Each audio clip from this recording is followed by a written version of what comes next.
Hello and good morning, everyone. Welcome to today's live Zoo to You. Today's Zoo to You is brought to you by MIFA on behalf of the U Fund College Investing Plan. My name is Lexi. I am an educator here at the Stone Zoo, and this morning I am joined by our lovely reindeer named Aoife. Now, if you have any questions during our chat this morning, please feel free to go ahead and put those in the chat, and I will try my best to answer those at the end. So right now you are looking at Aoife. She is one of our female reindeer, and you may notice that she's got this really light coloring on her. Her fur is really light. You may know we have another reindeer who has some darker fur, and that other reindeer, her name is Holly, and Holly is Aoife's mom. But we're just going to be chatting about Miss Aoife today. So she is 4 years old, and she was born right here at the Stone Zoo. And so you might have noticed when she walked right over here by us that she has one little antler kind of poking up, and then one antler appears to be missing. So we are going to talk all about reindeer antlers this morning. So reindeer are actually the only deer species where males and females both have antlers. You may be thinking about moose or white-tailed deer that you can find around here in Massachusetts. Only the males have antlers on those species. However, for our reindeer friends, so both males and females do have antlers, but the male antlers are going to be much larger and much more ornate. So they're going to have lots of other little kind of sharp points kind of sticking out everywhere.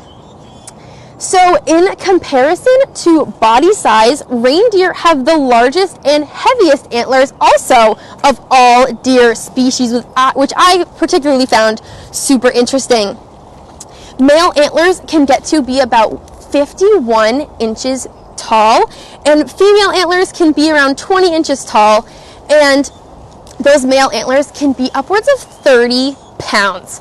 That is a lot of weight to be carrying on your head. So we're noticing, this is a really great angle, we're noticing that she's got that one antler sticking out, and the other side she is missing one.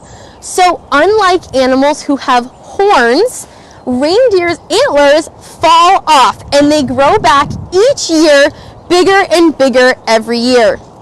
So both Holly and Aoife have recently lost theirs, and they begin growing back almost immediately, and they grow at about a rate of 1 inch per day. And so what's really interesting about this is female reindeer will lose their antlers in around January or February, and Aoife here lost her first antler back in January, and then she just lost that second antler over this past weekend. So I actually have a couple of Aoife's previous antlers that she has shed off before. So this was the very first antler that she ever lost, and she was only 6 months old when she lost this one, and this one is the one that she lost back in January. So that is a pretty big difference. Every single year these antlers grow back a little bit bigger than the year before, and that's exactly what we're seeing. Over the course of 4 years, she went from this little antler to this gigantic one here. So we'll get a good look at Aoife's face. And we have a question. What are antlers made out of? They are made out of bone material. So they're full of lots of minerals, and they're made of bone. And so what's really interesting is you may notice on that antler that is starting to grow in, it's really fuzzy. And so what's really, really cool about this is that is what we call velvet. And so their antlers are going to be growing and growing from now until fall, and they're going to be covered in that furry kind of velvet. And that is actually covering up all these different blood vessels that help their antlers grow nice and big. And so in the fall, what's going to happen is all those blood vessels are going to dry up, including all that velvet, and then they're going to become super, super itchy, and you are going to find that in the fall, these reindeer are scratching their antlers all over trees and rocks and anything they can scratch that velvet off on, and that is going to reveal these lovely bony antlers that we most commonly associate with the reindeer kind of in November or December. And what do we do with all of the antlers that are shed at the zoo each year? That is a wonderful question. So, for some purposes, like you were just noticing, I have one of Aoife's most recent shed antlers, so sometimes we will use them for education purposes. We also have some animals who will receive these lovely antlers as enrichment. So what's really cool about that is it's full of lots of minerals and things like that. So for example, our North American porcupines, Tarth and Fezzik, love to munch on this reindeer antler. It's good to wear down their teeth. It's full of minerals.